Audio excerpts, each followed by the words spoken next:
High everyone, welcome back to the channel. আর আমি এতদিন মাঝখানে অনেকদিন গ্যাপ হয়ে গেছে, আমি আসিনি।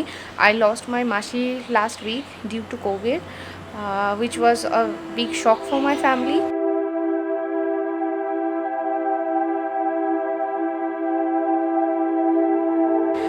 তো আমার মাসির আলাদা কোনোই সিমটমস ছিল না, শুধুমাত্র জ্বর ছিল 6 দিন ধরে। আর মানে 6 ডের মাঝরাত থেকেই তার শ্বাসকষ্ট শুরু হয়, ভোরবেলা তাকে অ্যাডমিট করা হয় অ্যান্ড শি পাসড অ্যাওয়ে। তো পরে তার কোভিড টেস্টের রেজাল্ট আসে দ্যাট শি ওয়াজ পজিটিভ। আর আমার ফ্যামিলির বাকি তাদের সাথে যারা ছিল সবাই পজিটিভ। তো আমার বাড়ির সবাই তো এখন এমনিতেই প্রচুর প্রেশারে আছে, যে মানে সবাই একে তো মাসি চলে যাওয়ার দুঃখ, প্লাস প্রত্যেকের ভয় যে আর কার কী হয়ে যাবে। তো এমনিতে বাকি সবাই এখন মেডিসিনস নিচ্ছে, প্রিকশনস নিচ্ছে, স্টিম নিচ্ছে বারবার করে, ভেপা নিচ্ছে, গরম জল খাচ্ছে, গার্গেল করছে বারবার করে। তার মধ্যে থেকে লাস্ট উইক অ্যাকচুয়ালি যেদিন মাসি মারা যায় সেদিনই সুভাষ একটা বিয়েবাড়ি গেছিলো। ও বিয়েবাড়ি থেকে ফেরার পর থেকে ওর জ্বর 100-101 যদি বাড়ছে, সেটা 102 থেকে 103 অবধি যাচ্ছে। আর তার সাথে দুদিন পর শুরু হলো ওর হালকা কাশি, শুকনো কাশি। আর তার সাথে ও বারবার এখন পটিতেও যাচ্ছে, আর হেডেকও আছে ওর। তো আর মাসিরও অ্যাকচুয়ালি দুদিন জ্বরের পর 3 বা 4 দিন থেকে প্রচণ্ড মাথা ব্যথা ছিল। তো সেই জন্য ব্যাপারটাকে একটু সিরিয়াসলি নিচ্ছি আমরা। আজকে আমরা গেছিলাম টেস্টের জন্য, কোভিড টেস্টের জন্য। আমরা আজকে স্যাম্পল দিয়ে এসেছি আর we are waiting for the result. 48 আওয়ার্সের মধ্যে রেজাল্ট পাবো যতটা বলেছেন।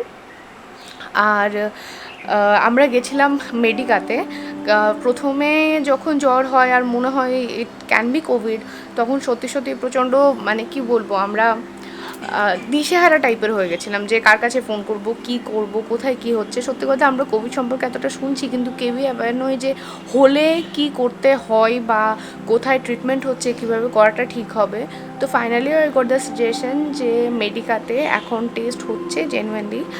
আর মানে প্রথম যেটা ভয় পাচ্ছিলাম যে হলেই হয়তো নিয়ে চলে যাবে, কিন্তু এখন যতটা শুনলাম যে হলে পারেই যে নিয়ে চলে যাচ্ছে সেটা নয়, বাড়িতে কোয়ারেন্টাইন করছে।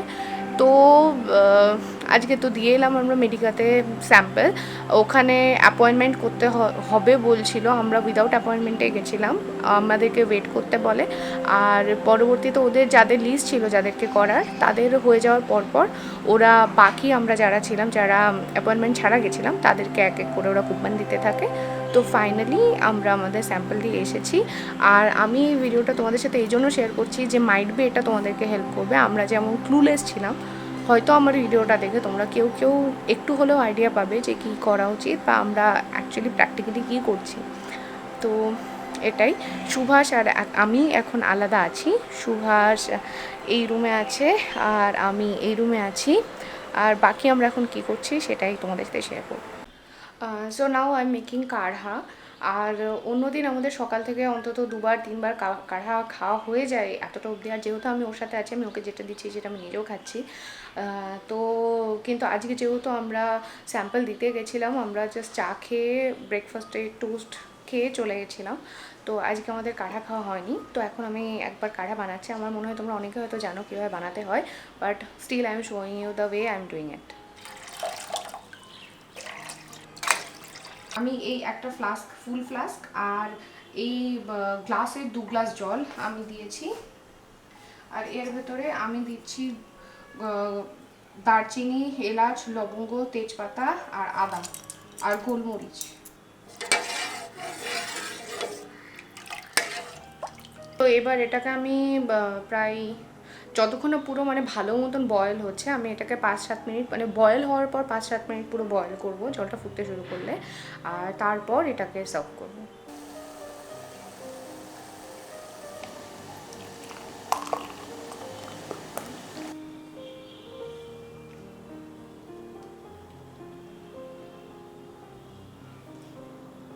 বেটার, মাছ বেটার। আমি বলছিলাম সকাল থেকে নেওয়া হয়নি। আজকে মেইন সমস্যাটা হচ্ছে সকাল থেকে খাওয়া হয়নি কিছু ওখানে গিয়ে। যে গরম জল খাই, এটা খাই, ওটা খাই, ওটা যে খাওয়া হয়নি সেটাই। আমি তাহলে দুধ গরম করতে লাগছি। হ্যাঁ দাঁড়াও একটু পর। আরে দুধ গরম করলে কি এখনই হবে নাকি? আমি ওকে করতে ওকে। লাগি।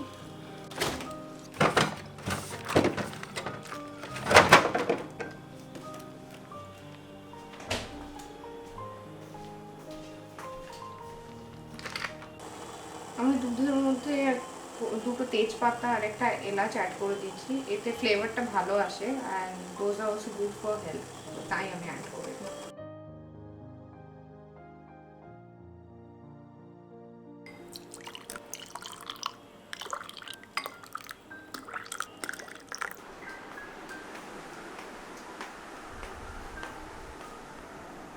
অ্যাকচুয়ালি যে সাজেশন আমরা পেয়েছি ফ্রম ডক্টরস অ্যান্ড আদার্স, মানে আদার্স বলতে যাদের হয়েছে বা হচ্ছে বা আমার ফ্যামিলিও যেগুলো করছে, মেইন কথা হচ্ছে হাই প্রোটিন ডায়েট চাই, প্রচুর মাত্রার প্রোটিন চাই। যারা ননভেজ খাও তাদের জন্য খুব ভালো, মাছ, মাংস, ডিম যত ইচ্ছা খাও, মানে রিচ করে না, সিম্পল করে রান্না করে যত ইচ্ছা খাও। আমরা রেগুলার দুটো করে ডিম খাচ্ছি, রেগুলার দুধ খাচ্ছি। আর একটা প্রবলেম হয়েছে, যেহেতু সুভাষ বিয়েবাড়িতে গেছিলো, অনেক দিন ছিল না, তো ধরো প্রায় এক সপ্তাহ আগেই ও গেছিলো। তো এই এক সপ্তাহতে আমাদের ফ্রুটস ট্রুটস সব শেষ হয়ে গেছে। আমি বিগ বাস্কেটে অর্ডার করেছি, এখন অবধি আসেনি, ওগুলো কাল সকালে আসবে। তো আমাদের ফল খাওয়াটা এখন একটু কম হচ্ছে। তো বেসিক্যালি সেজন্যই আমরা দুধ আর ডিমটার ওপরে জোর দিচ্ছি বেশি। আর এমনি সবজি বলতেও এখন তেমন কিছু নেই। আজ 3 দিন ধরে আমরা ডালই খাচ্ছি, ডাল আলু ভাতে, কারণ ডিমটা যেহেতু অন্য টাইমে খাচ্ছি, তাই ভাতের সাথে ডিম ভাজা খেতে পারছি না। আর সত্যি আর বাড়িতে কোনো বাজার নেই, তো হোপফুলি কালকে সকালের মধ্যে বাড়িতে বাজার চলে আসবে। আর তার সাথে যে ধরনের মেডিসিনগুলো নিচ্ছি, অ্যান্টিবায়োটিক্স তো দিয়েছে, ও আর আমি আলাদা অ্যান্টিবায়োটিক্স নিচ্ছি। আমি এখনও শুরু করিনি, যেহেতু এখনও আমার জ্বরটা তেমন একটা আসছে না, জ্বরটা থাকছে। আমি আজকেও যখন ডক্টরের কাছে গেছিলাম তখন আমার 99.6 or 7 এরকম কিছু একটা ছিল। তো কিন্তু আমি এখনও অ্যান্টিবায়োটিক্স এখনও অবধি নিইনি। আর মেইনলি আমরা যেটা নিচ্ছি, ভিটামিন সি ট্যাবলেটস 500 করে পার ডে দুটো, বিকোসুল, মানে যেটা হচ্ছে vitamin B complex plus vitamin C, Becosules আর মাল্টিভিটামিন, সেটা আমরা অল্টারনেট ডেতে নিচ্ছি। আর আর কিছু নয়, মোটামুটি এগুলোই। আর তার সাথে খাওয়া দাওয়াটা এবার দেখা যাক কী হয়। সুভাষ তো একটু আগেই বলছিল ওর শ্বাসকষ্ট হচ্ছে, শ্বাসকষ্ট হচ্ছে। অ্যাকচুয়ালি যখন আমি কাঢ়াটা বানাচ্ছিলাম, তো তারপর ও একটা গ্যাসের ওষুধ খেয়ে বলছে যে না, তাহলে বোধহয় আমার অ্যাসিডিটিই হয়েছিল। তো এখনও একটু এডিট করতে বসেছে, কারণ বলছে মাইন্ডটাকে একটু ডাইভার্ট করে শুয়ে থাকলে অনেক কিছু মনে হচ্ছে। এখনও অবধি অক্সিজেনের, সত্যি কথা বলতে কলকাতায় কারোর সাথে আমার কথা হয়নি, বাবার সাথে আমার কথা হয়েছে। বাবা বলেছে তার ফ্রেন্ডের আছে অক্সিজেনের বিজনেস, সিলিন্ডারের বিজনেস, তো সে নিয়ে আসতে পারবে, তার কোনো সমস্যা নেই। কিন্তু মানে আসলে বাড়ি থেকে বাবা আসবে সেটা নিয়েও একটু চিন্তা হচ্ছে, যে তারা এখনও সুস্থ আছে, এসে আমাদের থেকে যদি তাদের হয়ে যায়। তো দেখা যাক, আমি কলকাতাতেও একটু ট্রাই করছি, যদি এখানে পেয়ে যায় অক্সিজেন সেন্টার দেন ওয়েল, আর যদি না পাই তাহলে বাবাকে, কারণ সুভাষ এমনিতে সত্যি কথা একটু ভীতু। তো ও হয়তো ওভার থিঙ্ক করছে, সেজন্যই হয়তো, কারণ আমরা অনেক, মানে যেদিন থেকে জ্বর এসছে আমরা সেদিন থেকেই সব কিছু করছি, স্টিম নেওয়া, গরম জল খাওয়া, হেলদি ফুড খাওয়া, ভিটামিনস নেওয়া, মেডিসিন নেওয়া। তো তারপরেও আমার মনে হয় আমরা যেমন ইয়াং আছি, হওয়া তো উচিত না। প্লাস আমরা নেশা করি না, ওর কোনো, ও সিগারেটও খায় না, তো হওয়া তো উচিত না শ্বাসকষ্ট। জানি না, বলছিল শ্বাসকষ্ট হচ্ছে, এখন ব্যাপার নিয়ে বলছে বেটার ফিল হচ্ছে। দেখা যাক কেমন থাকে এরপরে। আর এখন অবধি আমার মাঝে মাঝে মাথা ব্যথা হচ্ছে, কালকে বেশি হচ্ছিলো, আজকে সিরিয়াসলি আমার এখন মাথা ব্যথা বা অন্য কোনো প্রবলেম এখন ফিল হচ্ছে না। আর সকাল অবধি গলার ভেতর প্রচণ্ড ইচিং হচ্ছিলো, সবসময় হচ্ছিলো কাশি পাচ্ছে। তো কিন্তু দুপুরে কাশির ওষুধ দিয়েছে ডক্টর, একবার ওষুধটা খাওয়ার পর আমার এখন কাশিটা, ইচিংটা অনেকটাই কমই লাগছে।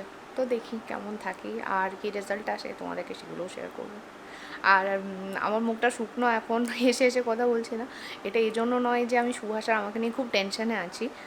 সত্যি কথা কেন জানি না আমার টেনশন হচ্ছে না, আমি কোনো কিছুতে আমি টেনশন করি না, মানে আমার সব কিছুতেই আমি ভীষণ পজিটিভ থাকি, যে হ্যাঁ ঠিকই হয়ে যাবে, কী হয়েছে। কিন্তু মাসির ব্যাপারটাতে আমি অনেক বড় ধাক্কা খেয়েছি, ওই জন্যই মুডটা খারাপ থাকছে। তো তোমাদের সাথে মুখ শুকনো করে কথা বলছি, কিছু মনে করো না। আমি জানি না আমার এই মুখটা দেখতে হয়তো তোমাদের ভালো লাগবে না, কিন্তু এখন নর্মাল বিহেভ করতে পারছি।